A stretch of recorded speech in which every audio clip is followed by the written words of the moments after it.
Hapon. Walang patid na balita, walang tigil na impormasyon at tuloy-tuloy na reports kasama ang buong puwersa ng DZRH sa buong Pilipinas. Mula Luzon, Visayas at Mindanao, lahat ng malalaking balita, maiinit at viral. Hagip ng pinakamalawak na newscast sa buong Pilipinas. Rapido Hataw Balita. Rapido Hataw Balita. Kasama sina Ray Sibayan at Romel Fuertes. Rapido Hataw Balita. Mga malalaking balita, hahataw na!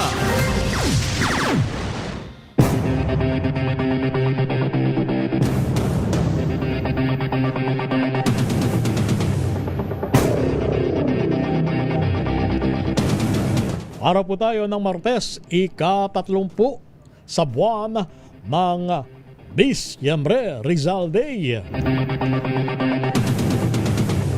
Welcome sa inyong programa, ang Rapido Hataw Balita.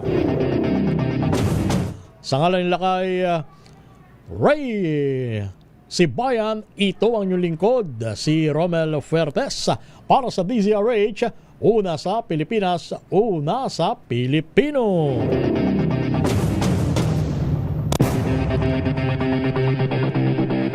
Narito ang ating headlines. Yumaong migrant workers, Secretary Toots Ople, ginawaran ng Order of Lakandula. PNP ACG Ombudsman, sinimula na ang koordinasyon para sa forensics ng computer files ni yumaong dating Undersecretary Cabral ng DPWH. Ethics complaint laban kay Congressman Leviste kung mapatutunayang sapilitang kinuha ang dokumento ni dating Yusek Cabral.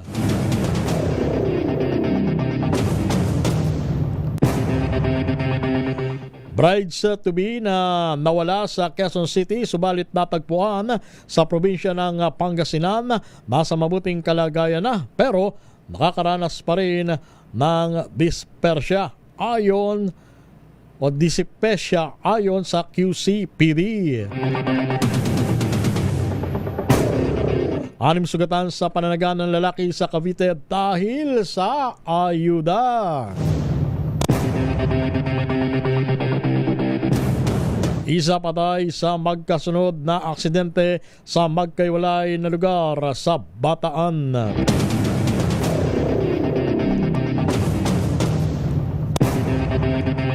Yan ang ulo ng mga balita at narito na ang detalye. Muli, magandang araw Pilipinas. Sa ngalan nila kay Ray Sibayan, ito ang inyong lingkod, si Romel Fuertes.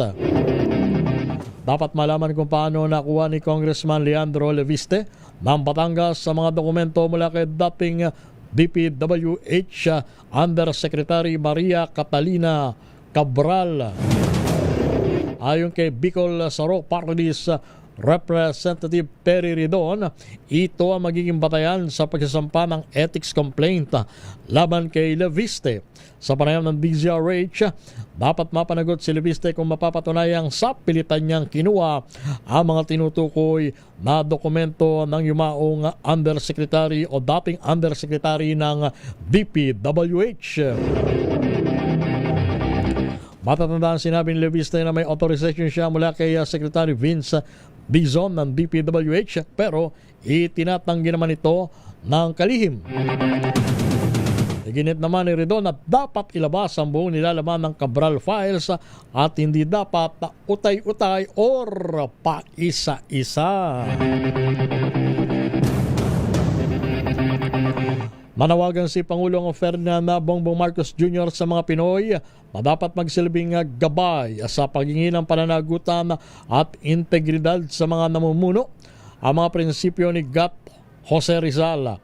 Ito ang sinabi ng Presidente sa paggunita sa 129 na anibersaryo ng kabayanihan ni Gat Jose Rizal. Para sa Pangulo, ang national hero ay modelo kung paano maging isang tunay na Pilipino na may malinaw na hangarin para sa bansa. Inimok nito ang bawat isa na tularan ang pagmamahal sa bayan ng pambansang bayani, igalang ang katotohanan at walang pagod na isulong ang reforma. Maging matapang sa pagsasabi ng totoo at manindigan sa kung ano ang tama.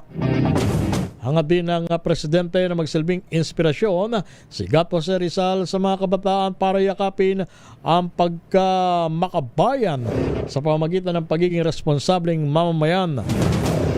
Panawagan ito sa lahat. Gaya ni Rizal, piliin ang malasakit kaysa pagwalang bahala at piliin ang bayan kaysa personal na interes. Kaninang umaga, pinangunahan ni Pangulong Marcos ang aktibidad sa Rizal Park kasama sina First Lady Liza Araneta Marcos, Congressman Sandro Marcos at mga anak na sina Simon at Vinnie Marcos.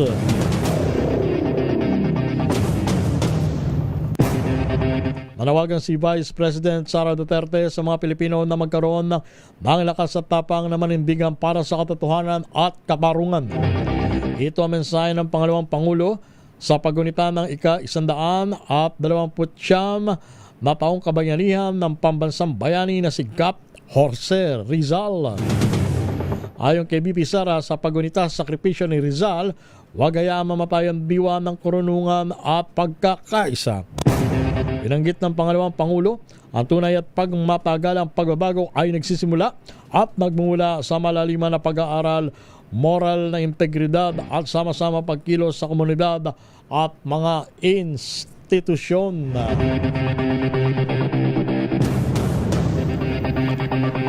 Onse minutos makalipas ang 2:00 ng hapon. Itinanggi ni DPWH Secretary Vince Dizon ang alegasyon ng budget insertion sa flood control projects.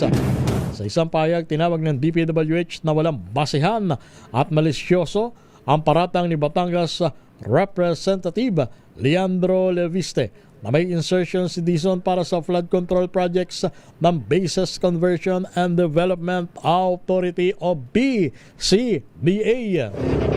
Ayon sa ahensya, una nang nilinaw ng BCDA na wala itong flood control projects na pinondohan sa pamamagitan ng insertions, allocable funds o anumang source. Kinwestiyon din ng DPWH ang timing ng pahayag ni Leviste matapos lumutang ang umano'y pamimilit ng mambabatas na kuhanin ang pinaguriang Cabral Files.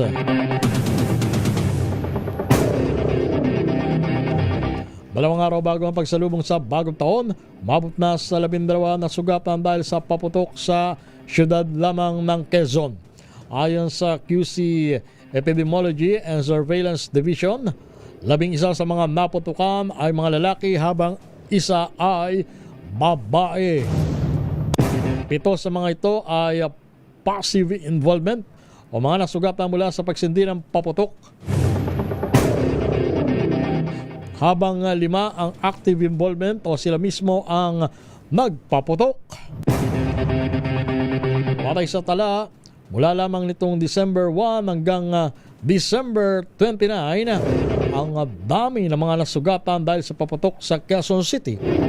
Pero ayon sa City Health Department, mas mababa pa rin ito ng 43% kumpara sa bilang ng fireworks-related injuries sa syudad sa kaparehong panahon noong 2024. Samantala, wala naman naiulat na nakalunok ng paputok or fireworks ingestion at wala ring stray bullet injury o tinamaan ng ligaw na bala sa Quezon City.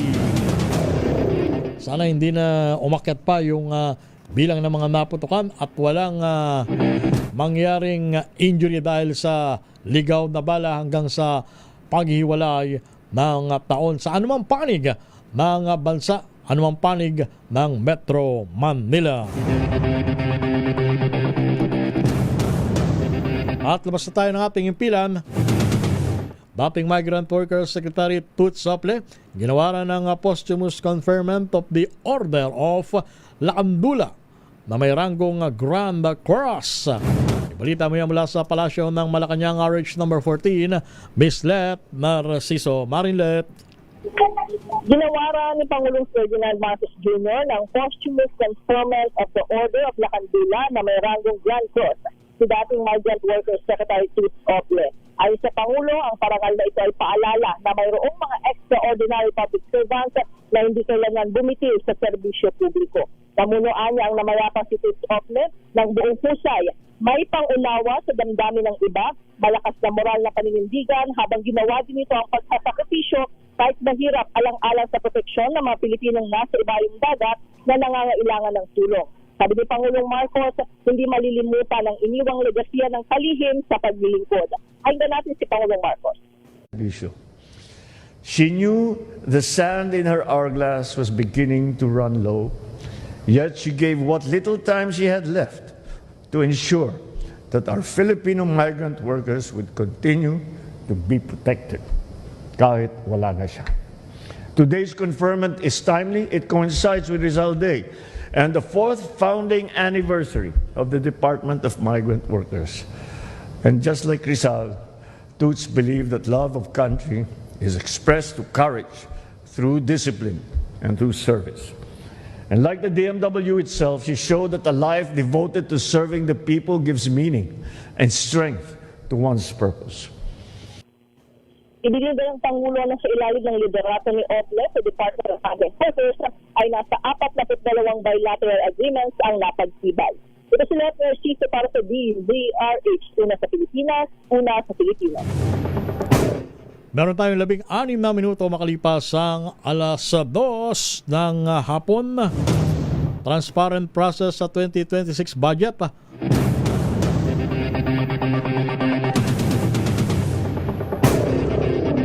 Teka muna, meron mo ng public service sapagkat isang aksidente ang nangyari sa Star Toll sa Panawan exit. Nako, meron daw banggaan ng kotse, ha? May nangyaring aksidente sa Star Toll Panawan exit. Ang involved kotse, banggaan. Nako, sana naman walang nasaktan, ha? Balita naman mula sa Campo Crame, PNP ACG. Ombudsman, sinimula na ang koordinasyon para sa forensics ng pinaguriang computer files na yumaong dating Undersecretary Cabral ng DPWH. Ang buong detalye, balita mo yan, RH number 52, Edniel Parosa. Edniel. Kinumpirma Romel na pabansang pulisya na nakipag-coordinate na sa kanilang Office of the Ombudsman kaugnay ng digital forensic sa mga computer file ni dating DPWH Undersecretary Maria Catalina Cabral. Sa panayam ng DZRH News, sinabi ni PNP spokesperson Police Brigadier General Randolph Fanyo na partikular na nakipag-ugnayan ng Ombudsman sa PNP Anti-Cybercrime Group. Kasunod ito na pahayag ng Anti-Graft Agency na natanggap na nito ang CPU ng yumaong opisyal na isinukuri ng DPWH. Pero nilinaw ni Tuanyo, wala pa sa pag-iingat ng pulisya kahit sa mga sensitibong dokumento o maging gadget ni Cabral. Kabilang na riyan ang kanyang cellphone. Nasa kusudiya pa rin ang kanyang pamilya. Ayon kay Tuanyo, ombudsman na rin ang nakatokang magsabtina ng naturang communication device na naiwan ni Cabral na makita siyang walang buhay sa Tuwa Benguet noong Desyembre 18. Pinayak naman ng tagapagsalita ng PNP na may kakayahan ng PNP ACG at kanilang forensic group na maimbestigahan ng Cabral files sa gitna ng pangambang may magmanipula sa mga ito. Pakinggan natin si General Tuanyo. Marami na tayong, Sir Reggie, matatandaan nyo, mga coordinations na ginagawa sa kanila. Kasama na dyan yung mga halimbawa, yung mga fake news, etc. Nakikita naman po nila ng mga cyber investigators po natin kung ang mga files halimbawa ay deleted at tayo na po nila i-restore yung mga ito. So kahit deleted or altered yung files, nakikita ng ating ACG. Pangtinig ni Police Brigadier General Randolph Tuanyo. Ako naman si Edniel Parosa ng DZRH na sa Pilipinas, una sa Pilipino. Maraming salamat, Edniel Parosa. Samantala, Shera de Juan. Ito yung brides-to-be na nawala sa Quezon City at natagpuan po sa probinsya ng Pangasinan, partikular sa bayan ng Sison. Batay po sa statement ng Quezon City Police District, ang tinutukoy nating brides-to-be na si Shera Bewan ay nasa mabuti ng kalagayan pero nakakaranas pa rin ng tinatawag na acid peptic disease o yung tinatawag na dyspepsia. Alamin natin ang iba pang detalye mula kay Arch number 5, Val Gonzalez. Val. Romel, walang nakitang palatandaan ng seryosong karamdaman na natiling maayos ang health condition ni Sierra Diwan pagbalik nito ng Quezon City. Ito ang inihayag ngayon ng QCPD kasunod ng isinagawang pagsusuri sa kanya ng mga doktor ng QCPD Medical and Dental Unit. Batay sa initial medical evaluation, si Sierra ay nagsaad na mayroon siyang serye ng karamdaman ng pagduduwal o nausea.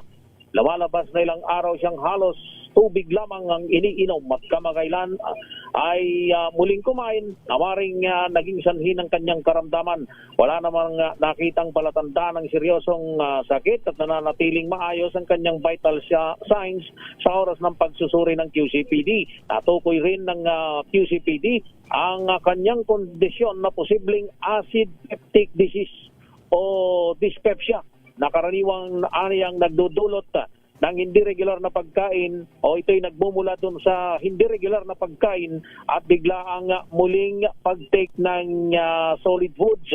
Itong si Sierra ay binigyan ng angkop na gamot, pinayuhan ng tamang pagkain at pahinga at binigyan ng malinaw na instructions para sa follow-up sakaling hindi bumuti ang kanyang karamdaman. Kanina ngang madaling araw, dakong alauna, nang makabalik na sa kanyang bahay itong si Sierra Diwan nang ito ay sunduin ng kanyang kasintahan, kapatid na lalaki sa pakikipagtulungan ng Quezon City Police District. Ako si Val Gonzalez, DZRH, una sa Pilipinas, una sa Pilipino. Meron tayong 21 minutos makalipas ang alas 2 ng hapon. Manila Mayor Isko Moreno umapila sa mga taga-lungsod maiwasan ang paggamit ng ilegal na paputok at nagbabala na arestuhin at ipapakulong ang mga lalabag sa kanyang pakiusap. Ibalita mo yan, RH number 29 na Boy Gonzales. Boy. Lacaromel, nanawagan si Manila City Mayor Isko Moreno Dumagoso sa mga residente na iwasan ang paggamit ng ipinagbabawal na paputok sa pagdiriwang ng bagong taon at nagbabala na ang mga lalabag ay maaaring maaresto at makulong. Sa parayam sa mga mamayang, sinabi ni Dumagoso na may mga ligtas at masayang paraan upang salubungin ang bagong taon na hindi naglalagay sa panganib ng buhay at ari-arian. Ayon sa alkalde, paigtingin ng Manila Police District ang pagpapatrolya at pag-uumpiska ng mga illegal na paputok at maaaring gumugol ng bagong taon sa loob ng kulungan. Ang mga mahuhuli na lumalabag, sinabi pa ng alkalde na prioridad ng pamahalaan Luzon ang isang payapa at maayos at ligtas na pagdiriwang ng bagong taon para sa mga Madaleño at kanilang pamilya. Nagbabala ang alkalde na dahil sa malawak na CCTV net na Maynila, tiyak na matutukoy at mahuhuli ang mga lalabag. Muli iginit ni Mayor Isko na ipinagbabawal ang pagbenta at paggamit ng mga hindi rehistrado at illegal na paputok at pinaalahanan ang publiko na mas ligtas ang manood na lamang ng fireworks display. Ito si Boy Gonzales para sa DZRH, una sa Pilipinas, una sa Pilipino. Mga nakumpiskang illegal na paputok sa Calabarzon Region, winasak. Alamin natin ang iba pang detalye. RH number 27, Mr. Noche Kakas. Mr. Noche. Romel, pinangunahan ni Police Regional Office for a Director, Brigadier General Paul Kenneth Lucas, ang pagsira ng mga nakumpiskang illegal firecrackers sa buong Calabarzon Region. Ayon kay Calabarzon Region Director Lucas, ang mga winasak na mga paputok ay bunga ng pinaigting na police operation kung saan umabot sa 238 na operasyon, 12 ang naaresto. Inihayag ni Lucas na sa firecracker-related incident, 5 individual ang dinala at nagpapagamot ngayon sa ospital. Isa naman ang naitalang illegal discharge of firearm o nagpaputok ng baril na ngayon ay naharap sa kaukulang kaso. Paalala ni Lucas sa publiko, iwasan ang paggamit ng illegal na paputok sa halip gamitin ang mga designated areas para sa fireworks display at salubungin ng payapa ligtas na bagong taon. Samantala, Romel, nasa as of 2 p.m. ang foot traffic ngayon sa Parañaque Integrated Terminal Exchange ay nasa 98,440. Ayon nga dito sa... Marami pa rin ba ang umuwi sa kanilang mga lalawigan? 2 araw bago maghiwalay ang taon na noche? Yes, may mga humahabol pa rin, Romel, na mga uuwi ng sa kanilang probinsya. Pero yung karamihan din mga nagpaparami dito, yung mga galing naman ng probinsya, doon nagpasko. At dito naman na magbabagong taon sa Metro Manila. So parang palit parang swap lang May aalis sa Metro Manila, papuntang probinsya, may galing naman probinsya na dito naman New Year sa Metro Manila o kaya karatig lugar dito sa NCR. At nanatiling nananatili na walang problema sa bilang ng mga bus na bumabiyahe na galing dyan sa PPEX. Oo, wala naman Romel, at kahit papaano banayad din yung may wala ring nadidelay na biyahe. Habang nagpatuloy pa rin ang paalala ng mga ng PITX management na siguraduhin ding ligtas din yung kanilang pagbiyahe, lalo na sa mga driver ng bus at maging itong mga biyahero na uuwi ng probinsya.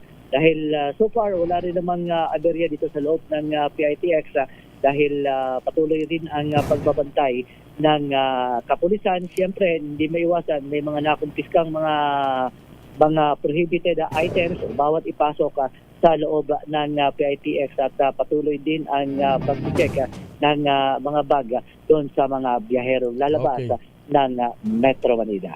RH27 na Chikakas DCR8, una sa Pilipinas. Balita mula sa Kongreso, transparent process sa 2026 budget dapat na magawa rin sa mga susunod na Kongreso. Sino nagsabi niyan? Ibalita mo yan mula sa Senado, RH number 28, paring Raymond Dadpaas. Paring Raymond. Paring Romel, ipinagmalaki ni Senate Majority Leader Juan Miguel Zubiri ang transparent process na kanilang ipinatupad sa approval ng 6.793 trillion pesos na 2026 national budget. Umaasa ito na sa mga susunod na kongreso gaya ng 21st, 22nd at 23rd ay ito rin ang proseso na kanilang susundin. Simula sa proseso ng budget sa committee, plenary at BICAM ay naka-live stream na nakikita ng ating mga kababayan. Walang midnight insertions, walang for later identification at walang item na walang malino na program of work, location na may eksaktong coordinate sa timeline.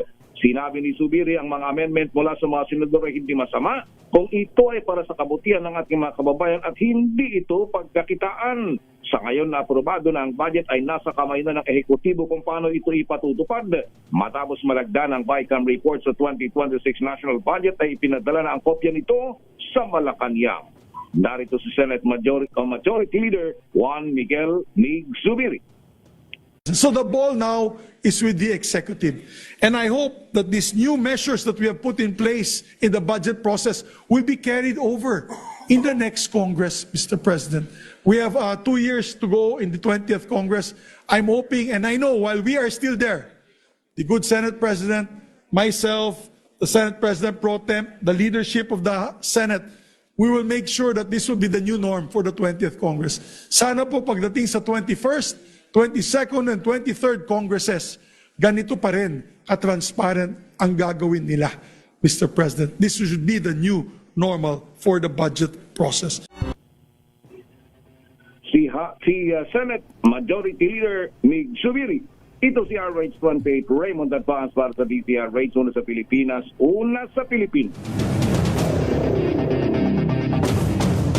Caloocan Local Government Unit, inatasan ng PNP na tugunan ng anumang report o sumbong lalo na sa pagsalubong ng bagong taon.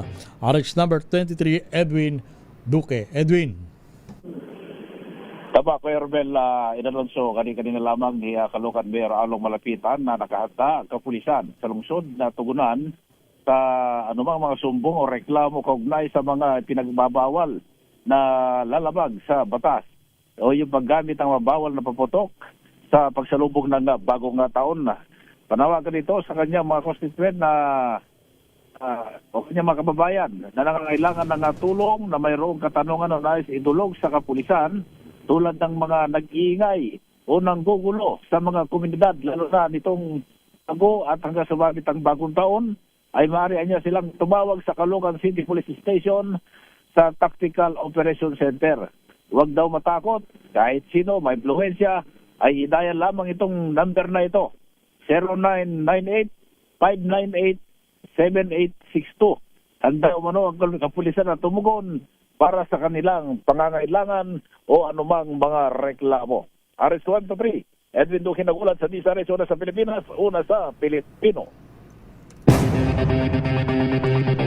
Meron tayong 30 minuto bago sumapit ang alas 3 ng hapon at sa ating pagbabalik. Balita mula sa iba't ibang lalawigan sa probinsya ng Cavite. Mayroon nangyaring pananaga, kaso ng pananaga. 6 ang sugatan. At isa naman ang patay sa aksidente sa probinsya ng Bataan.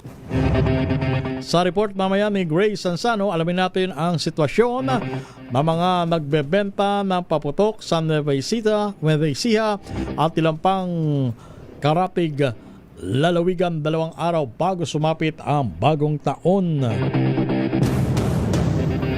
At meron namang illegal na paputok ang nakumpiska sa Davao City. Vendor ay naaresto. Alam ko bawal talaga ang paputok diyan sa Davao City. Samantala,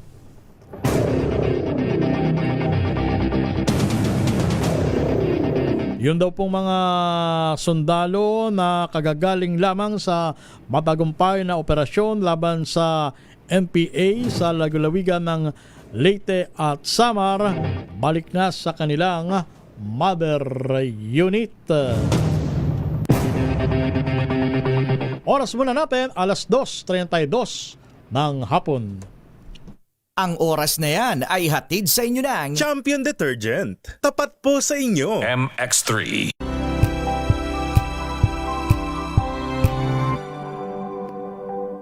Sa lahat ng bagay, simula pa lang, siguraduhing max protection na. Kasi pag kulang ang proteksyon, baka madaling masira. Sa ngipin, dapat may max protection din. Max Alaga ng Unique Toothpaste. With Max Protect Formula, helps stop cavities before they start, while keeping breath fresh. Try Unique Maximum Fluoride Protection. Para Max Alaga, Max Protektado. ACS. Tanggaling-galing mo. Smart dishwashing paste ko. Pritong ulam na masebo. Plato ang kaldero.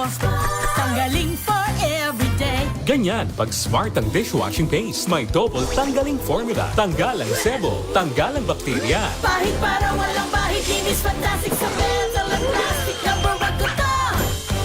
Tanggaling-galing mo. Smart dishwashing paste. ACS. Healthy Minute, hatid sa inyo ng MX3.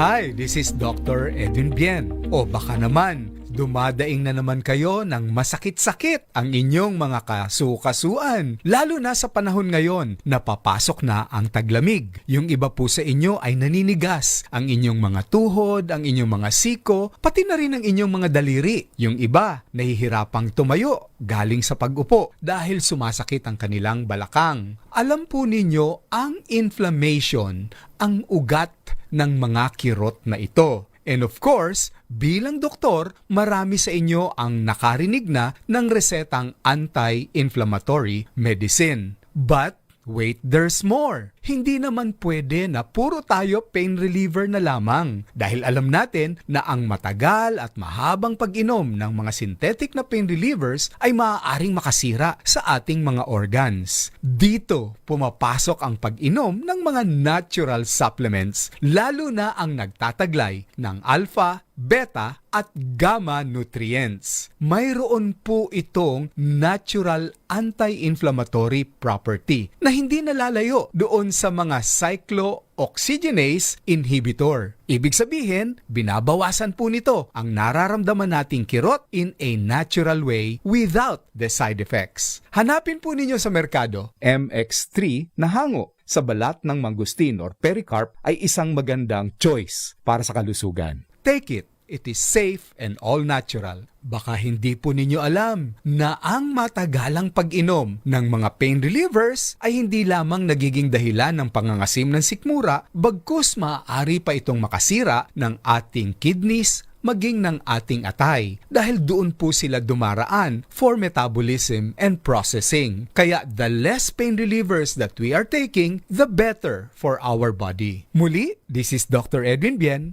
Mag-iingat po tayong lahat. Healthy Minute, hatid sa inyo ng MX3. Amoy forever. Amoy LQ. Amoy New Caleb Berry Blooms. Amoy kala, amoy good vibes. May nagbago. May arte. May budget. Akala nyo lang yon. So solid, White Rose Papaya, wow, White Rose. White Rose Papaya, wow, White Rose. White Rose Papaya. May glow up with White Rose Papaya. White Rose Papaya. May puti power times 2 kasi may papaya at niacinamide. May shea butter and tea tree oil pa. Kutis sulit ang glow up. Glow up with White Rose Papaya. White Rose Papaya. Kutis sulit ang glow up. ACS. Amoy forever. Amoy LQ. Amoy New Caleb Berry Blooms. Amoy kala, amoy good vibes.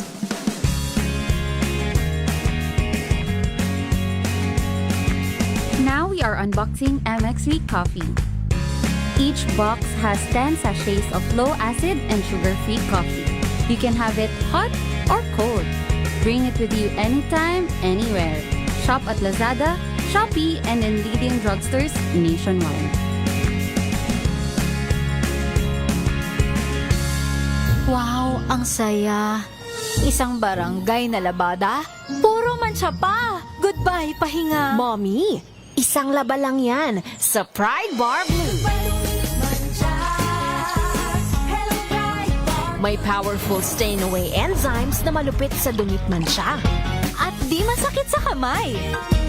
Isang laba lang yan. Hello, pahinga. Hello, Pride Bar Blue. ACS. Tinesting, sinuri, siniyasan. Ang resulta? Super effective ang Shield sa pagpatay ng bakterya at virus. Shield Antibacterial Soap. Believe ang mga eksperto sa Philippine Nurses Association.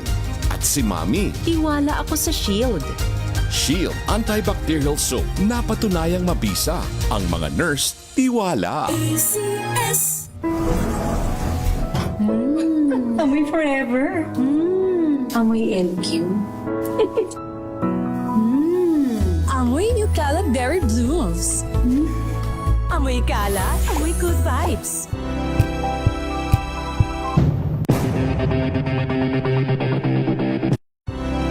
Rolando Silvestre ng Balot Tondo, Maynila.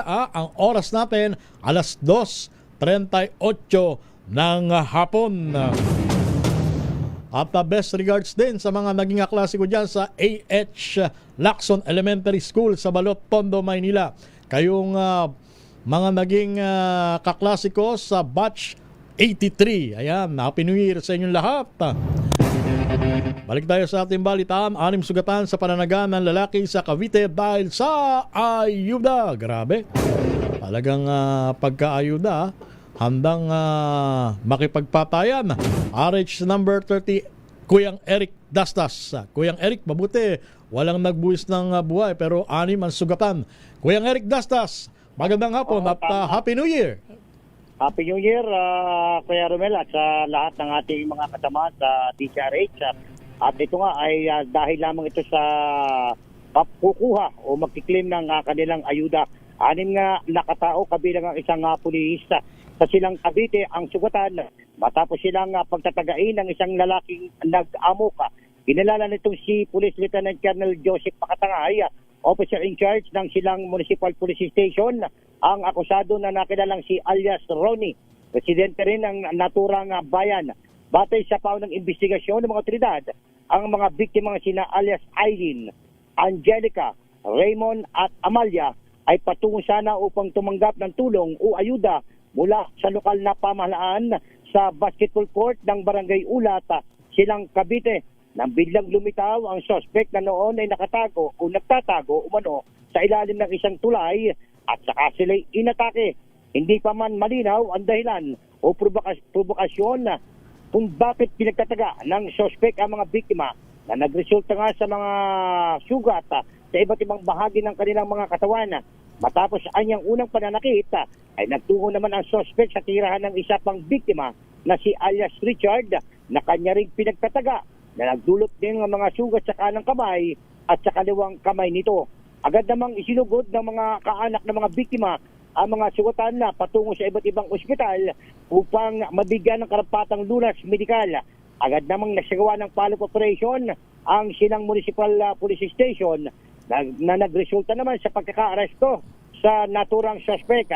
Gayunman, sa panahon ng pag-aresto ay marahas pa rin ng laban ang naturang suspect at naghagis pa ito ng bato sa mga responding pulis at mga barangay tanod. Sa kanyang pagtatangkang makatakas, tinaga ng suspect ang isang pulis at tinangkarin niyang tagain pa ang isang pulis dahilan upang ito'y paputukan ng baril ng mga pulis upang i-neutralize at ang agarang banta at maiwasan ang karagdagang pinsala sa mga nagre-responding o rumesponding mga otoridad. Nagtamo ng tama ng bala kay Romel ang suspect sa kanang braso at kaliwang binti na agad din isinugod sa silang rescue Tagaytay Medical Center at kalaunan ay nilipat naman ito sa General Emilio Aguinaldo sa bayan naman ng Tres Matres, Cavite. Patong-patong na kaso naman ang kakarapin ng na-arrestong suspect na nakapansamantala nakapig ngayon sa silang Municipal Police Station. Ito si Eric Testas para sa DCRH, una sa Pilipinas, una sa Pilipino. Kuya Eric, Apo, tulad ng iba pang riyon sa bansa, ang Calabarzon Police ay handang-handa na rin sa pagsalubong sa bagong taon. Ano-ano ang mga paghahanda na ginagawa? Kanina, Kuya Romel, ay nagsagawa ang regional office o regional director ng Calabarzon na si Police Brigadier General Kenneth Lucas upang i-dismantle at yung mga nahuli nilang mga illegal na paputok, maging yung mga tambutso na ginagamit ng mga ating mga motorista na upang gamitin pang paingay na bukas sa bisperas o pagsalubong sa bagong taon ng nitong 2020, Kuya Romel. So, nakaantabay, napakarami na, may mga checkpoint tayong nadadaanan sa mga ilang lansangan, Kuya Romel. Partikular na nga dito sa may bahagi ng Laguna, Cavite at patungo tayo ng Batangas sa mga oras na ito, Kuya Diyan Romel. sa area ng Cavite, ang matunog na nababalitaan natin, diyan laganap ang paggamit ng tinatawag na boga. Tama, partikular. Kuya Romel, yung mga bata kasi kalimitan, ito yung ginagamit nila, yung mga boga na to. Kaya ating pinapalanahanan din ang ating mga magulang na kung maaari ay wag yung papayagan. Nagkagaya ng ating napanood o nabalita na merong nangyaring bata sa may parte ng Maynila. Tondo. Na nasabugan ng illegal na napakalakas na paputok, Kuya Romel. Sige. Kinasawi niya nung pag hindi ako nagkakamali ay parang 10 years old o 12 years old na batang lalaki. Nakakaawa. Yun. Ayaw na natin kung pwede kayo rin na maiwasan ang ating mga kababayan o ating mga na mga magulang na nakikinig sa ating programa ngayon ay talagang doble na paalaala sa ating mga anak. At kung may napulot na mga naiwan na mga paputok, ngayon lalo na ngayong pagsalubong sa 2026 o New Year, ay wag nating pulutin, Kuya Romel, yung mga natitira na yun na nakakadisgrasya, Kuya Romel. Yung pupulutin, hindi pumutok. Nako, delikado yan. Ayan. Paglalaruan. At bukod kay PNP Chief General Nartates, ay hands-on din ang kanyang number 2 man. Walang iba kundi si General Bernie Banac sa pagmomonitor ng kalagayan ng sitwasyon habang nalalapit ang paghiwalay ng taon. Tama Kuya Romel. At kahapon nga na monitor natin ay si General Banac ay umatin pa ng parang retirement honor ni Major General pangalan to sa PNPA. Okay. Ni yung isang general na dating director ng PNPA, Berong, si General Berong. Okay. Ayun, Kuya Romel. At wala pa naman sa mga oras ito, Kuya Romel, maliban lang sa mga ilang insidente, wala pa tayong ibang untoward na incident na namomonitor sa ating area of responsibility, Kuya Romel. Okay. Thank you, Kuyang Eric Bastas. Happy New Year, Kuya Romel. Happy New Year. Lahat na. Meron lamang tayong 15 minutos bago sumapit ang alas 3 ng hapon. Isa naman ang patay sa magkasunod na aksidente sa lalawigan ng Bataan. Alamin natin ang iba pang detalye. Danny Kumilang. Danny.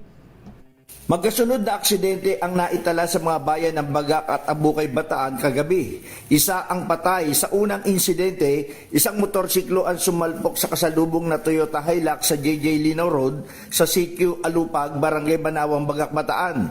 Ayon sa ulat, kapwa sugatan ang mag-aangkas na umano'y galing sa isang inuman habang ang driver ng motorsiklo ay nagtamo ng bali sa isang binti. Samantala sa ikalawang insidente, isang rider ang nasawi matapos mabangga ng isang Mazda passenger van sa Roman Highway, Barangay Mabatang, Abukay, Bataan, bandang alas 12:25 kaninang madaling araw.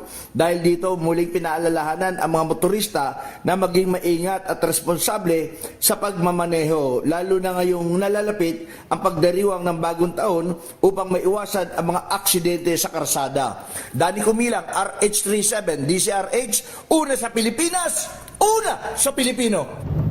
Maraming salamat, Danny Kumilang. Samantala, alamin natin ang sitwasyon ng benta ng paputok sa probinsya ng Nueva Ecija at ilang pang karatig na lalawigan. At naroon ang ating kasamang si Manang Grace Sansano. Manang Grace, kamusta ang benta ng paputok 2 araw bago maghiwalay ang taon sa Nueva Ecija at sa mga kalapit na lalawigan? Manang Grace. Romel, Happy New Year! Matumal. Happy New Year. Matumal pa rin ang bentahan ng paputok dito sa bahagi ng Nueva Ecija at mga karatig probinsya dito sa Region 3. Ang dahilan nila dahil mataas pa rin ang presyo. Bagamat sa ngayon, karamihan na ginagamit ng mga residente at yung may mga dati nang ginagawa gustong maingay pagpanahon nga ng pagpapalit ng taon ay boga. Marami ang mga nakumpiska ngayon dito sa Central Luzon na mga boga. Kabilang kasi ang boga sa mga pinagbabawal ngayon na mga paputok at pampaingay. Sa kasalukuyan, umaabot na sa halos 250 milyon ang mga nakumpiskang mga paputok at mga illegal na mga ibinebenta nga na mga pampaingay ngayong bagong taon sa buong Region 3. Ito ay batay sa report ng Regional Office 3. At inaasahan ang nasa 196 naman na designated area bilang firecracker zone at lugar kung saan pwedeng magbenta at ang community fireworks display ay umaasa ang mga otoridad na walang anumang untoward incident. Nakabantay pa rin ang Bureau of Fire at PNP dito sa buong Region 3. Yan ang ating update. Ito si RH25 Grace Vera Sansano, una sa Pilipinas, una sa Pilipino. Thank you, Grace Sansano. Illegal na paputok naman nasamsam sa Turil Market sa Davao City. Isang vendor ang arestado. Balita mo yan, June Soter ng Action Radio Davao. June. Nasamsam ng kapulisan ng iba't ibang uri ng ipinagbabawal na paputok at inaresto ang isang vendor sa Turil Public Market, Turil, Davao City bilang bahagi ng pinaigting na pagpapatupad ng firecracker ban ngayong holiday season. Banda alas 2:40 ng hapon, Disyembre 29, 2025 na magsagawa ng entrapment operation ng Turil Police Station matapos mamonitor ang iligal na bintahan ng mga paputok sa lugar. Kinilala ang suspect na si alias Salman, 27 anyos at residente sa Turil Public Market. Kabilang sa mga kumpiskang ebidensya ang ilang rim ng Leopard King, Original Piccolo, Sato Missiler at 3-star firecrackers, pati na rin ang mga Roman candle at kahon ng sparklers. Ang lahat ng ito ay tinuring na labag sa umiiral na ordinansa ng lungsod ng Davao. Habang inihandaan na ang kasong paglabag sa City Ordinance Number 060-02 o Davao Firecracker Ban Ordinance at Republic Act 7183 laban sa suspek. Tiniyak ng Turil Police Station na magpapatuloy ang mahigpit na pagbabantay at operasyon laban sa iligal na paputok upang masiguro ang kaligtasan ng publiko at maiwasan ang mga aksidente ngayong panahon ng Kapaskuhan. Ito si June Suter para sa DZRH. Una sa Pilipinas, una sa Pilipino. Thank you, June Suter. 74th Infantry Battalion sa Leyte at Samar balik na sa kanilang mother unit matapos ang matagumpay na operasyon laban sa MPA.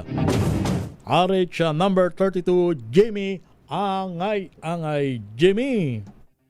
Pinauwi na ng 8th Infantry Division ng Philippine Army ang 74 Unbeatable Battalion ng Army para sa malagang kontribusyon sa kampanya laban sa mga NPA sa Eastern Visayas at naging matagumpay ang kanilang operasyon. Ito ang sinabi ni 8th Infantry Division Acting Chief Division Public Affairs Officer Captain Duni Reid Jula. Simula Pebrero 17 taong 2023 hanggang sa taong kasalukuyan, ang 74 IB dideploy sa Leyte at Samar sa ilalim ng 803rd IB ng Operational Control na nag-ooperate ang batalyon sa mga bayan ng Mapanas, Palapag, Gamay, Lapinig at Northern iba pang bahagi ng Northern Samar. Nobyembre 8 ngayong taon nilipat ang batalyon sa probinsya ng Leyte at Southern Leyte. Sa kanilang operasyon, inilagay ang batalyon sa ilalim ng 802nd IB kung saan nagpatuloy mga kanilang trabaho sa pagtiyak sa kapayapaan, seguridad sa buong Eastern Visayas. Ipinakita nito ang profesionalismo, disiplina at determinasyon sa trabaho. Isa sa mga nagawa ng batalyon pag-neutralize ng 164 na communist NPA terrorista mamagitan ng focused military operations, intelligence operation at localized peace engagements. Nakumpiska din ng mga army ang 69 na mga baril at 37 na improvised explosive devices na buwag nito ang 37 na mga hideouts ng mga NPA. Sa kasalukuyang babalik na ang 74 IB sa kanilang mother unit sa 2nd Infantry Division ng Philippine Army para magsagawa ng bagong assignment at patuloy na magserbisyo sa bansa. Na dito sa DYVL Action Radyo Tacloban, ito si R32 Jimmy Angay para sa DZRH. Una sa Pilipinas, una sa Pilipino. Maraming salamat, Jimmy Angay. Teka muna, bago ko papasukin ang report mo, Kyle Bulyas, gusto ko lang batiin itong mga nanonood sa atin mula sa Puerto Princesa City sa Palawan. Uy, magandang araw sa inyo dyan, mga taga Puerto Princesa City sa Palawan. Happy New Year sa inyo. Sila ay nanonood at nakikinig. Rael Estrada Fuertes. Aba, kaapelido ko pa, no? Emil Estrada Fuertes. At Lenny Estrada Fuertes. Maraming salamat sa inyong pagtangkilik. Mula sa Puerto Princesa City sa lalawigan ng Palawan. Biruin mo yan, meron pala akong mga kaapelido dyan sa probinsya ng Palawan, partikular dyan sa Puerto Princesa City. Mabuhay kayong lahat dyan, kayong mga pamilya Fuertes, sa Puerto Princesa City. Papasukin na natin ang report mula kay Kyle Bulyas sa iyong